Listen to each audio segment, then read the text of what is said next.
All right. It looks like we have gone green. So that means we are in broadcast mode. Welcome to everyone who has joined us today. We're going to have a little bit of a conversation about the world as we've seen it over the last month or two. My name is Adrian Ludwig. I am the Chief Information Security Officer at Atlassian, and I'll be moderating a conversation with a great set of panelists. We have Holly Allen, who's Director of Engineering at Slack, Liz Fong Jones, developer advocate at Honeycomb, and Patrick Hill, an SRE lead here at Atlassian.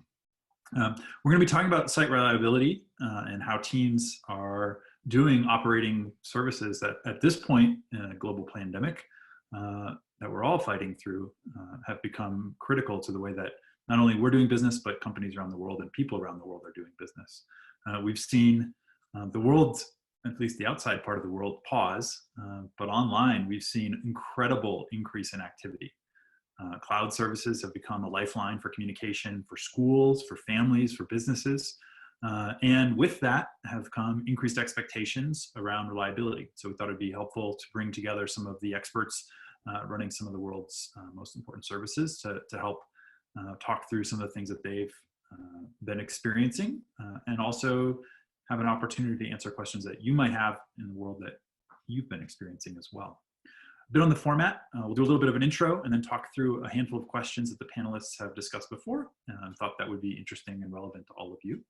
And from there, we will go into open question and answers. We are using Zoom, just like hundreds of millions of other folks around the world. You've probably gotten familiar with it by now, but if not, down at the bottom of the screen, you should see a little Q&A, and you can go ahead and type in your question. I can see those questions, the panelists can see those questions. We may just weave them into the conversation, or towards the end, we'll certainly make sure that we get in there and directly address the questions that you ask. So feel free to ask questions at any time. So with no further ado, I will ask Holly to give us a minute or two about your background and some of the experiences that you've been seeing over the last, well, let's say last month or so. Yeah, so I'm the head of reliability at Slack, and the last month has been pretty interesting, of course. We were not a remote first kind of office at all. We were definitely the kind of company where everyone comes into the office and works together. And so the shift to everyone working from home was pretty dramatic. And at the same time, we saw about a 30 or 40% increase in our traffic. And so the good news is that the technology, for the most part, scaled cleanly. There were some fire drills, of course, but it's really been the people aspect that's taken a lot more sort of care and feeding and evolution to make sure that everyone is able to be productive at home in a way that works for them. Cool. Yeah, we've definitely seen that and are big users of Slack. So we've seen it scale perfectly. I haven't seen any issues, but yeah, I know that what I see is not reality in some cases. Liz Fong Jones. Y'all didn't just, y'all at Slack didn't just scale up. You also scaled up and launched the new Slack sidebar, which was super exciting, and my team was cheering when it happened. We've seen at Honeycomb, so at Honeycomb we support a large number of unicorn companies, public companies, and of course Fortune 50 companies. So we're very, very critical in terms of helping people maintain that quality of service, both for their own employees as well as for their customers. But interestingly enough, our traffic in terms of incoming telemetry has been more or less flat because of the fact that people dynamically sample, people take other measures in order to make sure that the cost of their telemetry doesn't go up too much with the cost of increased traffic. Interesting. I hadn't, that's an interesting shift that people have brought into the way they were thinking about. That's great to hear. Patrick, do you want to give us in terms of the remote work thing, Honeycomb was already 50% remote employees. So the 50% of our San Francisco-based employees started working from home. It's obviously a thing where they've gotten better and better at it, but also we were doing dry runs for this kind of scenario. We actually were prepared to lose our office back in August or September and not be able to get a new lease immediately before we raised our most recent funding round. So we had already been doing dry runs of like do a week work from home for like, you know, out of every 8. So this was kind of, okay, let's operationalize this. Interesting. That's the first time I've heard someone say that they had started thinking through that aggressively. So it's interesting. We'll get into that more, I bet. Patrick, do you want to give us a little bit of your background and how things have been going here at Atlassian? Yeah, thanks, Adrian. I've been managing incidents Atlassian now for what feels like ages, but it's only been 7 years.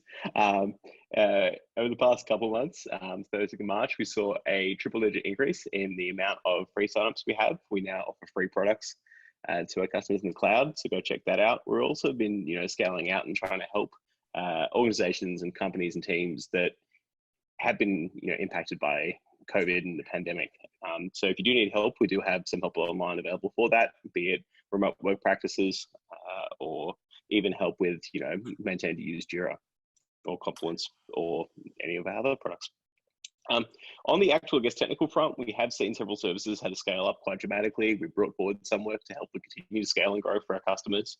We've been hard at work instrumenting them and making sure the users still get a great experience. For us, I think it's still in a pretty good state right now. I think we're still progressing as per normal. We haven't seen too many, rocky moments along the way. But what we were really focusing on is the people aspect of it. And I just want to call that out for everyone who's listening in. Make sure that your teams are healthy, make sure your teams are safe, and make sure your teams are running optimally. But maybe asking them how they are in the morning, that may be, changing up work patterns, but I know Atlassian's always been strong on that.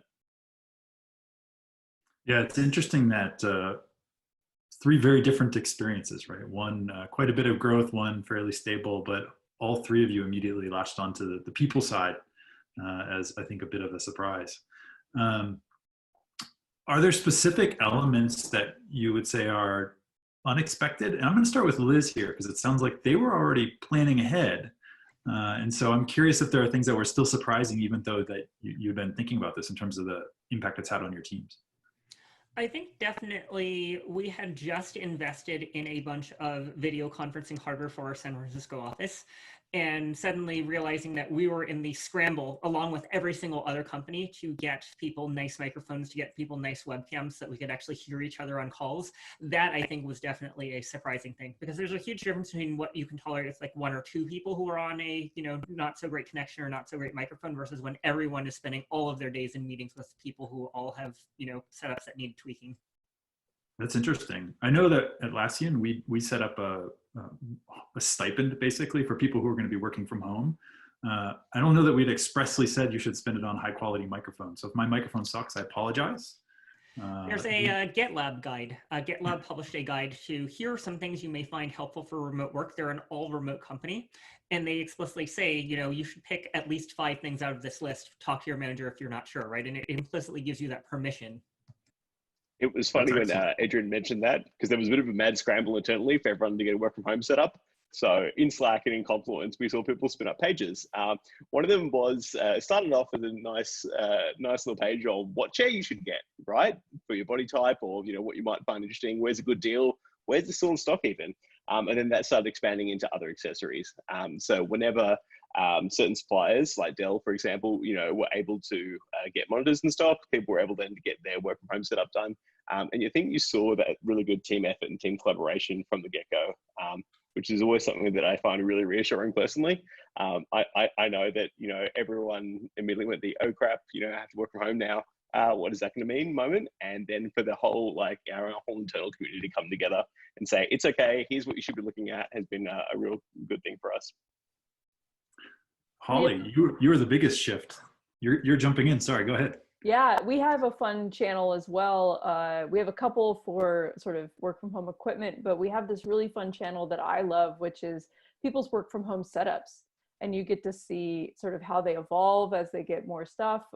You get to have some inspiration from folks, and it also just sort of brought us a little bit back together, right? Just being able to sort of see where everyone's working helped you feel closer to everybody. I think back to what was a surprise, one of the surprises for me as a manager was that the number of people who were less productive at home for a variety of reasons are almost exactly balanced out by the number of people who are more productive. We've of course been doing these internal surveys, and people, it's almost a perfect curve. Most people are more in the I'm almost as productive, right? Like 80-90% as productive, but there's a little bit going on there. But I was really surprised at how that all kind of balanced out. And we just went through a quarterly planning process, and it's like we could basically get almost as much done as before if you look at it in a large enough sample. I'm curious there. You feel like you could get as much done. Are there changes that you've been thinking about introducing to your planning process to help with that from a reliability standpoint? Oh yeah, for sure. I mean, the number one thing for any group trying to get work done, reliability or not, is just, okay, but we should really just focus, right? Any moment that you can take to focus your efforts is good. And so we definitely did that this time and said, okay, let's make sure that we're putting more wood behind fewer arrows, as they say. And then the other thing is to be even more crisp and clear about what your priorities within those commitments are, so that I have no idea how the next 3 months are going to unfold since given the last month. And so how do we make sure that when those shocks kind of happen, we can absorb that and still get the most important work done and have sort of cleared with ourselves what that work looks like beforehand. I think another interesting element here is thinking about the team as the unit of planning, right? Like not the individual. So kind of having larger teams, right? Like maybe instead of having one person on call, you put two people on call so that they can cover for each other when they're parenting, right? Make sure that we have some slack in the kind of systems like tense or loose sense, not the product, in terms of making sure that we have the ability to say no to work that is just going to fill the time and not necessarily actually get done. Yeah, definitely. One thing we've called out also, I guess, that buddy system internally here. One thing we've also suggested people to do is, kind of report in on the temperature, right? I don't want to be as myopic as saying you need SLOs for your team, but in some cases you do need people to kind of say, hey, sorry, I'm not operating at normal capacity today. Can you kick the can down the road in a couple of meetings? Can we delay stuff? Can we be a bit more, I guess, mindful and caring about how we're running our teams? Yep. One other Technical thing I want to term, call right? out. Like it's load shedding except Yep, for yep. instead of for computer systems for people. Definitely. The other thing I want to call out, and I'm not sure how many of you do this or if other people do this out in the wild, is always calling out that keeping the lights on is always number one priority, and then everything else comes second. I have had personal experiences with that and going, no, I need to deliver or ship this thing today, and then someone going, yeah, but your service is down, so what are you doing? Something that's been really helpful to me as a leader is having our executives always saying that actually the number one is your health and safety and that of your family. The number two is keeping the lights on and keeping everything reliable. And then everything else comes after that. And of course, I believe in that, but it just makes it easier when everyone at the company is really echoing that. And making that safe space, right? For, hey, I just need to take the day off. I don't need a reason. I can't do it today. Just making that be safe. Yeah. And that not just for parents, right? But also for people with health conditions, people with mental health issues, or just in general, right? Like we are all working from home during a pandemic. Yeah, it's been amazing to find out. I kind of enjoy getting a glimpse into people's homes and a glimpse into their life. And I've had several conversations with folks that, yeah, I meet with them once a month and I talk about, like finance or something specific like that. But when you start the conversation with, hey, how are you doing today?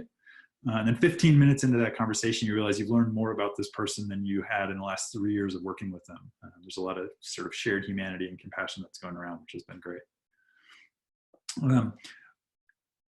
Are there particular techniques that you've found that have been helpful for encouraging, sort of that sense of compassion? Patrick mentioned sort of doing a basic check-in. Liz was talking about load shedding and making sure that you've got some redundancy in the system. Other things that teams should be thinking about from a people standpoint that you found that are effective?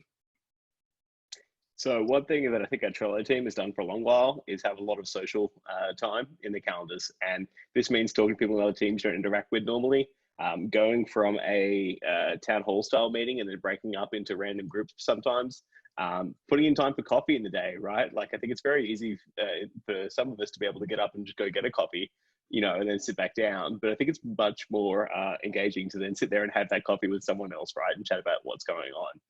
One of my team members is actually looking at buying a new house, and we're talking about, I live in Austin, and he's talking about, hey, which part of Austin should we be looking at? You know, where should we be thinking about? My response was always, hey, maybe not now, but yeah, it's an important thing to understand, yeah, where people are at outside of work and outside of the day-to-day responsibilities. Holly, I think you were going to jump in there as well. I was going to say the exact same thing. We Social have hours. team level sort of afternoon coffee times. I do kind of group level happy hours from like 4 to 6 every couple of weeks. Like recreate those hallway moments for us to connect as human beings really helps not only just sort of make a space where people can actually say what's on their minds, but also it helps us help each other when those moments come and understand, say, when somebody takes the day off and not have it affect team morale, right? Yeah, I think there's this really interesting Slack bot that's called Donut that you can pay a certain amount per member per month, and it lets you basically create these big breakout sessions where you can assign 3 people to all cluster together from your company, right? Selected at random or selected from a channel to all meet with each other and get coffee. That explains why I keep ending up in these chats. We have Donut. We have been using it, and I do keep getting dropped in. We have a once a month like lunch sort of thing where we just get randomly selected. I didn't realize that was a service that we were paying for, but all right, there we go. I'm super curious if there are things that you've tried that have flamed out completely. There's no guarantee that any of you have to respond, and if there hasn't, that's okay. There's one thing that. Oh, okay, go for it. The first big push was let's have fewer meetings, right? Great. But one of the things that we tried that totally failed was moving some meetings to completely asynchronous, and it was just no good. I'm not gonna say everything has to be a meeting, but some of these bigger meetings just could not move to an asynchronous only format, and we ended up dropping that after about a week. And then in my own staff meeting, I moved half the agenda to in channel and then half to still be in the meeting, and took the meeting to half its size. But I found that after about a month, I still wanted to bring those topics back into the room just to like resettle synchronously, and then I'll like pop them back out. So that's sort of one failed experiment and one half success. There's definitely an art to knowing, right? Like when is it time to take the comments off the PR and into having people talk face-to-face virtually? Nice. Yeah, the other thing I would say is if you have, so I work in a remote team. We work around the world. We are always usually dialing in from home at some point. Just because you used to have asynchronous stand-up at the end of your sunlight hours doesn't mean that that's going to work moving forward. So both Holly's mentioned async, Liz has mentioned how to then escalate things out of async formats into synchronous formats. Be mindful of that. I know in my team, we've had people who have actually wanted to have a proper conversation to start the day during stand-up, which is fine. Just more that, not the ritual or time for that potentially. So how can we then include that in our practices moving forward? For us, it was kind of interesting in that we moved away from a video stand-up because our teams were getting too big. We are actually growing slightly during a pandemic, which is interesting, right? Which means that we had new hires starting, and suddenly our stand-up was, I think, like 12 or 14 people. And it was like, you know what, like this isn't working anymore. What we're saying is not relevant to each other. Like, let's make it async, or let's break into smaller groups. Yeah, we've had a bunch of new people start as well. In fact, I was talking with one of them this morning that has never seen The Office. Has never actually met any of the Atlassians in person. It's a very different experience from when I joined, that's for sure. It'll be interesting to see how that tracks over time and what the effects are. That might be a good webinar discussion to bring in a bunch of people who've gone through that experience and see how that shapes out. Yeah, and also relevant to our SRE theme. Relevant to our SRE theme, we actually had someone do his first on-call shift during this transition, and it was kind of really exciting to kind of see how we helped each other through it. Nice. Yeah, it's good stuff. Changing topics a little bit, Holly mentioned that Slack has seen an increase. I'm wondering if there are other sort of different changes in demand that you've been seeing. I was reading an article earlier today about electricity consumption in New York. There's amazing data on that. Overall, it's down, but it's shifted dramatically from enterprise/company paid bills to being consumer paid bills. So there's also like a financial impact in terms of the way that that's shifted around, and it's different times of day and all kinds of complexity in the way that that system is being forced to adapt. I'm wondering what kinds of things that you've been seeing in your services as well. We had a number of very large global hackathons join Slack really rapidly. And I think that's just sort of a very fast cycle, you know. The scale of those teams coming in might normally come through a sales engagement and you'd see them coming from a mile away, but instead it's like last minute and you have to make sure that that group is going to be successful. I don't think that we've seen people related to COVID-19 or just yeah, exactly. COVID-19 hackathons that are getting spun up obviously very rapidly. But in terms of sort of self-service teams getting started and our enterprise business, those I think are about the same. Yeah, we've also, in the kind of DevRel business, we've seen a lot of conferences move to online and try to reproduce the hallway track by having Slack workspaces for it. So I suddenly find myself in, 5 times as many Slack workspaces, each of which has, several hundred or several thousand or even tens of thousands of members. It's really fascinating. We've seen a couple of our customers come to us and go, actually, we want to 4x or 5x our certain license usage for certain things. And then we've had to turn around and go, oh, okay, to Holly's point, yeah, usually you get a bit more of a time on that. The response from them sometimes has been, actually, we want it next week. So can you get the ball rolling on that? I think to what Liz just said there as well, someone popped this up to me the other day. There's an Animal Crossing DevOps conference coming up. Which Desert Island DevOps. Yes, I couldn't remember the name, sorry. But yeah, that just sounds like an amazing experience to do something a bit different. Oh man, yeah, I think we should definitely discuss video games at some point here. It's a critical part of the way that people are getting stuff done, for sure. Yeah, exactly, right. Like, and we're seeing like a lot of interest from video game companies. We're seeing a lot of interest from healthcare companies, obviously, as well as kind of communication service companies, right? Like, lots of industries are going up at the same time, right? And it's very much making up for the kind of decline in business from other sources. Yeah, we saw one of the companies that's involved in like home delivery increase by, I think, an order of magnitude in the span of 2 weeks. And there were the public reports around Amazon adding 100,000 people. So we're definitely seeing shifts in both directions, that's for sure. Are those things that your teams have had to make special accommodations, or are those the types of things that you're ready to go and it was just exciting that things are moving more quickly? We haven't noticed any major faults in scaling up, but we have brought forward some pieces of work. So there is a capacity project that got, basically we took the first steps in it during a recent hackathon, and then that revealed most of the value. And now the team's working on, cool, how can we make this a reality? I don't want to encourage people to ship large pieces of work in 24 hours though. That's got the complete anti-pattern of what you should be doing now. What I would encourage teams though is to think about, cool, what's changed? What's a new reality, right? I think for quite a few of us, just because your growth curve was hopefully looking like a hockey stick, that hockey stick maybe has gotten a bit sharper recently. So look at those patterns, look at those assumptions you had in place, see if you do need to redesign things. Only because we all know the lead time on rebuilding or redesigning system can be really long and can be really short, depends on what it is, but you don't want to find out about it when it's broken. Like Patrick, we got lucky that one of the systems that really needed to be changed because of the scale, we already had the design in our pocket. It was going to be a quarter-long project, and we got it done in just a couple of days. And so that was very fortunate. And luckily, also, it was a smooth piece of work. But for the most part, the systems just scaled as they were supposed to automatically, which was also really heartening, like to see, oh, look, it worked.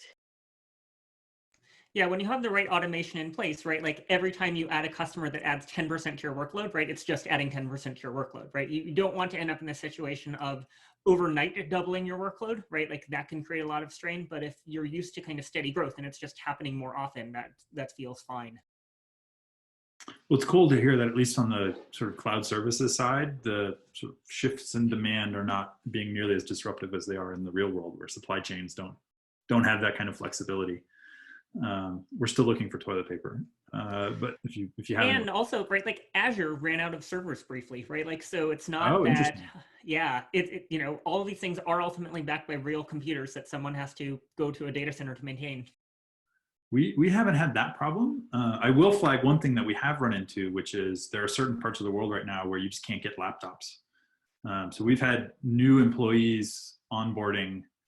It's like, so you're going to be working from home and you're going to be working on whatever computer you can find. And once, you know, couriers become a legal thing, and once the laptop supply chain has sorted itself out, we'll equip you properly. But in the meantime, you know, 10%, 20%, do what you can. Yeah, InfoSec people must be having an interesting day. I bet the folks working on endpoint security are doing a thriving business. Yeah. Yeah, I'm not going to talk about that. My team was not super excited to hear that, though. You're right. But that gets at a good point. Like, are there any sort of longer term trends that you see right now that you think are going to dramatically change the way your team, either your team needs to work or the way you're thinking about infrastructure? I think that a lot of this for us validates our decision at Honeycomb, given that we were a 50% remote organization, to build in these functionalities into our product to make it so that you could share your Honeycomb queries in Slack, or to look through someone else's query history to build on their queries, right? Like that kind of ability to virtually look over someone's shoulder without having to physically sit and look over their shoulder. That was something we'd already invested in, and now it's kind of a thing where it's like, this is table stakes, right? Like this is not nice to have, this is a must have for today's era. Yeah, you know, at Slack, obviously, we put all of our work and communication in Slack, and so that has continued to work. And I would say it's been pretty seamless. So the jury's still out on whether or not that's going to change anything after all of this is over. But I think it's proven just how effective we can be, even in this kind of circumstance, which is heartening. Yeah, it'll be nice when we think about an office as a luxury rather than a necessity. Sorry, apparently something is being printed on my printer that's next to me. Speaking of which, you know, office as a necessity, right? Like people need working spaces. It could be at their home, it could be like in a physical office, but like it needs to be a place where you can sit and go heads down, right? Like that's what I discovered in my first month of working from home. I was like, oh goodness, there are now 4 people trying to all have meetings at the same time in the same room upstairs. So I was like, okay, I'm getting my own working space. I'm sorry, I love you dearly, but like we need more capacity. So on a similar kind of thing, I've got friends all around the world, but then a lot of them travel for work, basically. So they might live in their apartment like, I don't know, 1 week a quarter, and now they're like, cool, I haven't got any furniture because I'm not here. And now they're adjusting to that reality. I have other friends who, you know, are sitting there going, hey, living in New York, maybe not the greatest decision right now, but, you know, I think no matter where you are in the world, to Liz's point, you need a space where, you know, you feel like you've got enough equipment, where you've got enough space, where you can think, you know, think freely, and be able to, I think, work with your team. Kindergarten is learning how to use rulers today. So the worksheet has now been glimpses into people's personal lives.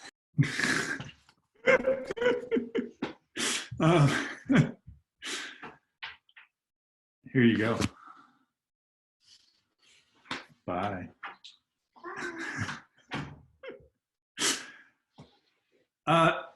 Thinking beyond sort of team dynamics and even the interactions sort of with your apps, are there things that you're seeing at the sort of core infrastructure level? Network congestion is something that people have flagged.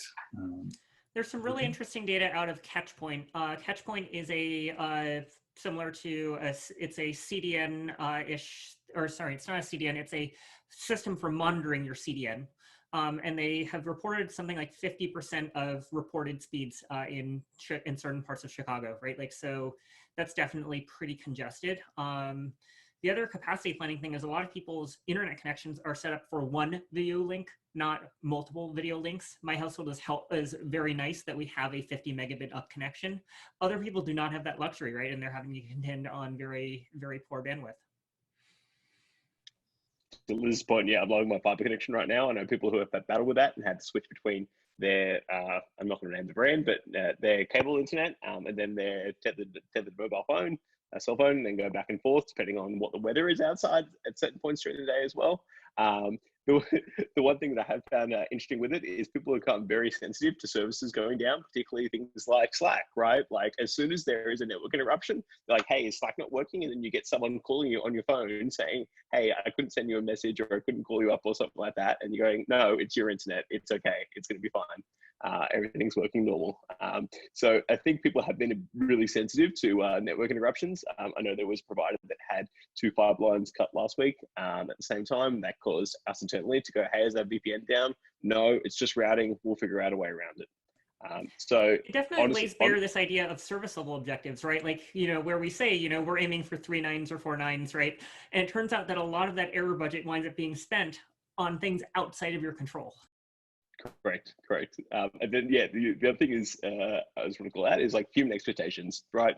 A lot of us for the longest time, as Liz has mentioned, have expected our network just to be there and just be available all the time.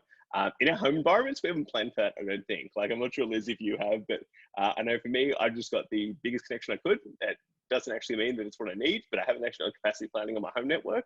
Some of our SREs have, and they're telling me, hey, I've had to start rate limiting certain things inside my network. I would encourage you all to look at that maybe if you are living with contention. There are some great, I think one of the people in Tether were raving about the new Ubiquity setup. Go check that out. But again, having to do capacity planning and things like that inside your own home network has been a really interesting experience for some people.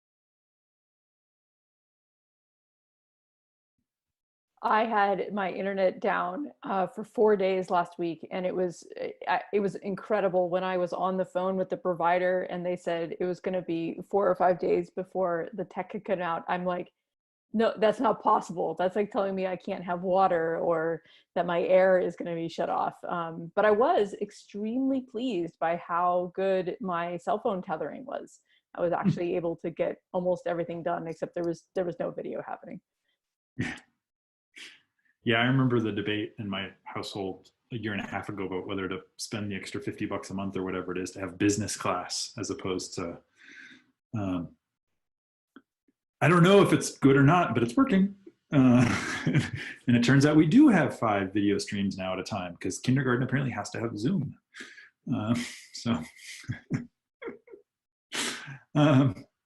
I'm noticing now that we've got one question that came in. For folks that are listening in, absolutely would love to hear more of your experiences or any questions that you have. So as a reminder, there is the little Q&A pod down at the bottom, and we'll be getting into those questions here shortly.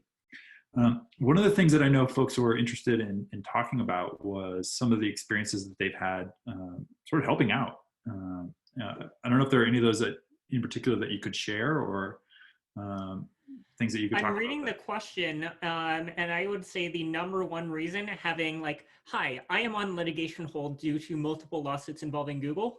You do not want people doing e-discovery on WhatsApp groups. You will inevitably get sued. You will inevitably have to do e-discovery. Please centralize your communications on something your organization controls. Otherwise, your employees will literally be turning over their cell phones, including all of their WhatsApp and not just their work WhatsApp, and it will be bad.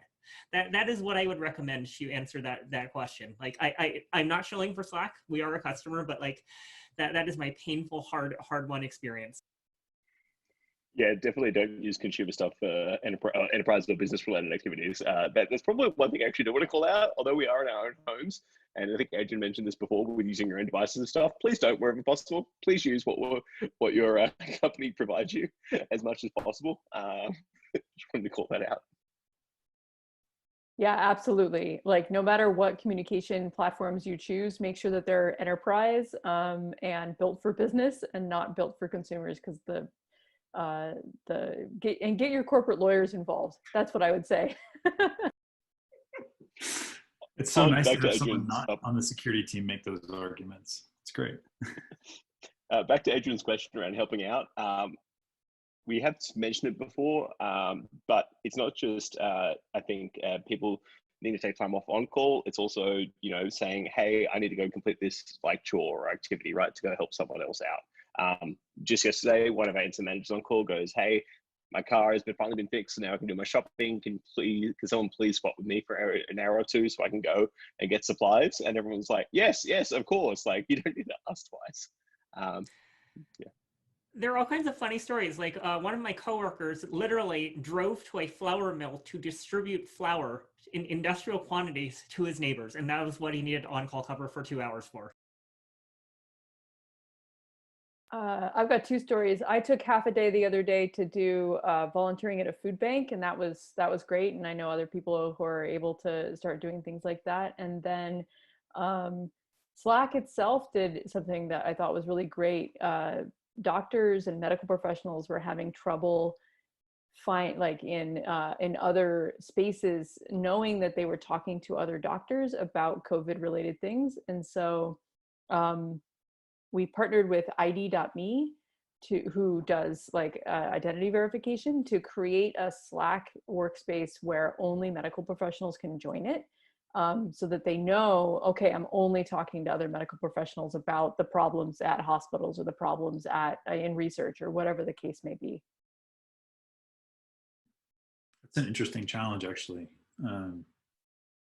Because we need to have effective global sharing of information, but the reliability of that information doesn't necessarily seem to be going in the right direction at a global level. So that's great to hear. That's a really cool suggestion.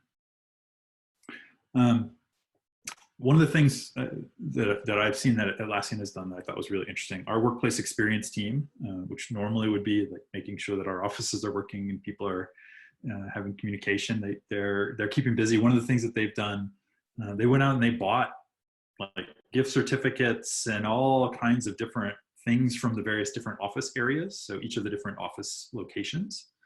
And then they're doing a charity auction inside the company. So they've already, from the get-go, made a contribution locally in each of the different areas. And then in addition to that, the proceeds from that auction are going to go to other nonprofits that need help. So I just thought that was a really elegant sort of approach for them to be able to help out in sort of two different directions at the same time. And the employees were excited to see it. It's like, oh, I forgot about that place down the street that I can order cheese from. Apparently it'll deliver to my house. So that's... Yeah, we did a similar thing, except for we are getting, I think, a $50 per week stipend for ordering out, so people can support their local businesses. That's cool. That's cool. To that point, we have had people in Esri, I know, take their lunch hour together of sorts if they're in the same time zone, and then all get Uber Eats or something like that, and then all expense it together. And that recreates the team lunch environment. Now, not everyone can do that, but something to think about. Again, support the local businesses that aren't running right now where possible.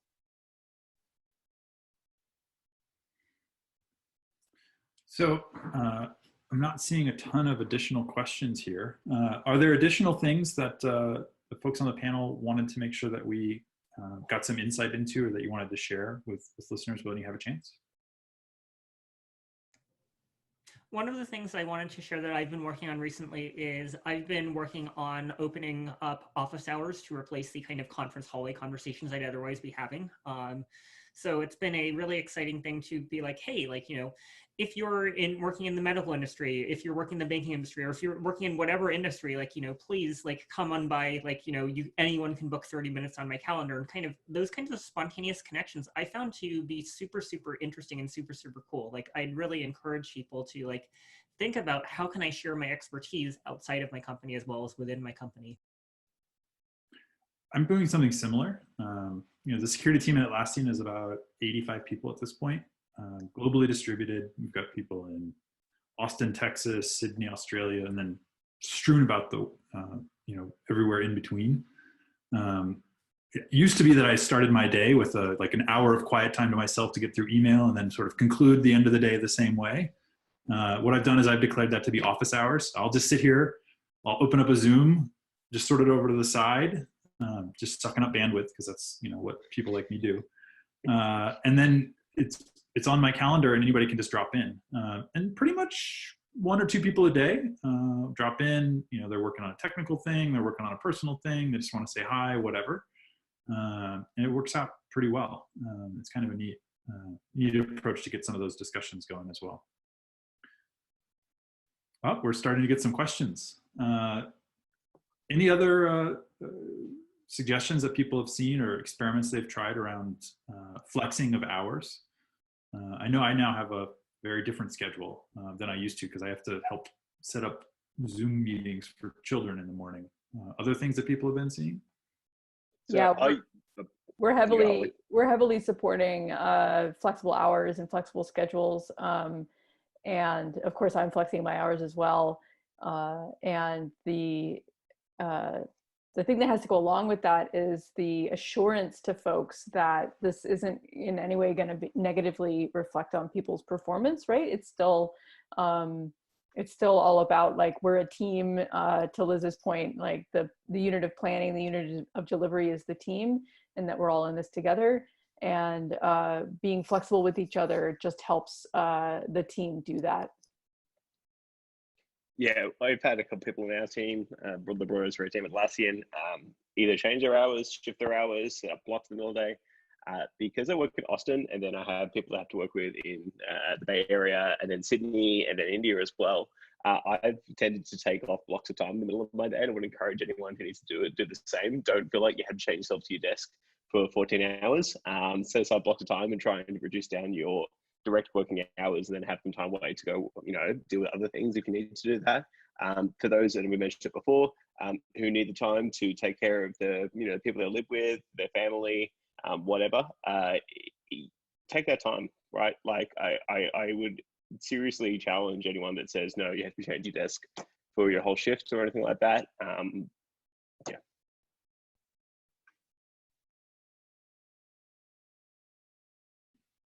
Oh, I was on mute. How many times have you not heard that in the last month? There's another good question here, which actually I'm super intrigued by, which is around balancing feature development and reliability. And I'm curious whether, the person asking a question here, I'll extend the question a little bit.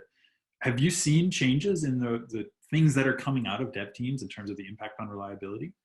Have you proactively or reactively made changes in terms of ship schedules or changes to quality or anything along those lines? You should be shipping more often, not less often in this time, right? Like, it was amazing to see people pull together and ship things, right? Like, I think we heard both Atlassian and Slack, right? Like, pulling together and shipping things in like a 24-hour, 48-hour window because they were suddenly really important, right? So if you don't have that hygiene and infrastructure set up to be able to ship quickly and respond to needs, like, now is a good time to invest in it, I would say. Yeah, absolutely. Oh, go ahead. To back up and expand on Liz's point, you have to really trust the mechanism and tools you have in place. Previously, I know in offices, we would probably sit there and just lean over and say, hey, can you check out this PR for me, right? And someone go, yeah, I haven't had my coffee yet, so I'm probably not paying attention, tick, fine, move on. Whereas now, we don't have that direct social interaction, right? So you really have to trust what tools, mechanisms you have in place to kind of tackle those. You won't have the opportunity to do a face-to-face review potentially for everything, so just keep that in mind. You really have to lean on the automation that you have in place. And to Liz's point, if you haven't got it, then start investing, because there's definitely not a better time. Yeah, I agree. Like, it's a false dichotomy of reliability versus shipping features. One thing that we have in place at Slack is any project that's going out that is sufficiently large, which isn't that big, has to go through sort of a final review process. And that's where we just do like a double check on quality, on your monitoring setup, on your team's alerting and paging, things like that. And I would say that, and I run that for the reliability portion. And I will definitely say that I have a little bit of heightened scrutiny now, but that isn't sort of systematic. It's just like, I'm very well aware that everyone is relying on Slack and we have these big features going out and I want them to hit well. Yeah, I think it goes down to this idea of, what is your service level objective? Was your previous SLO correct, or was it too lenient, or was it too strict, right? Like, now is the time to revisit that and then continue to make data-driven decisions based off of that SLO. we have the same process here, Holly. So let's compare notes after this. But yeah, we've had, I think, actually more services and more teams coming to SRE and asking for advice on how to ship something now. I just wonder, is that digitizing previous physical interactions, or is it something new? Are people sitting at home going, I don't have, the psychological safety of my team to then say this is fine to ship, right? And then now they're actually taking a real honest assessment of where they're at. Yeah, I find that really interesting. We've definitely seen the same amount of changes roll through compared to normal back in the office days. That sounds like a weird thing to say, doesn't it? Back in the office days, but that's because I think we've invested quite a bit in making sure that those pipelines work correctly. Yeah, I'm just imagining now that people are like, if I break the bill, they're going to come to my house.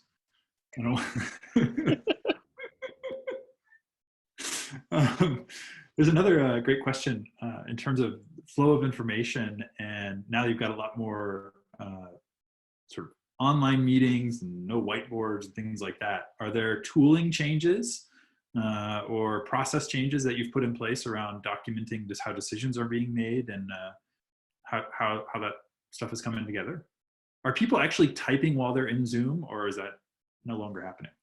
I'm doing that. I'll usually keep the meetings for the minutes for the meetings that I'm running. But it is maddening because at least when you were in the office, you could say, like, please close your laptops, right? I felt a little bit like a school teacher having to tell people, but I can't do that now. And I know they're multitasking. And I would say that the documentation is fine and hasn't changed. It's the, how do you keep everyone engaged in the meeting? But I'll take half of that on myself and say, I have to present an engaging meeting that people want to not be multitasking during.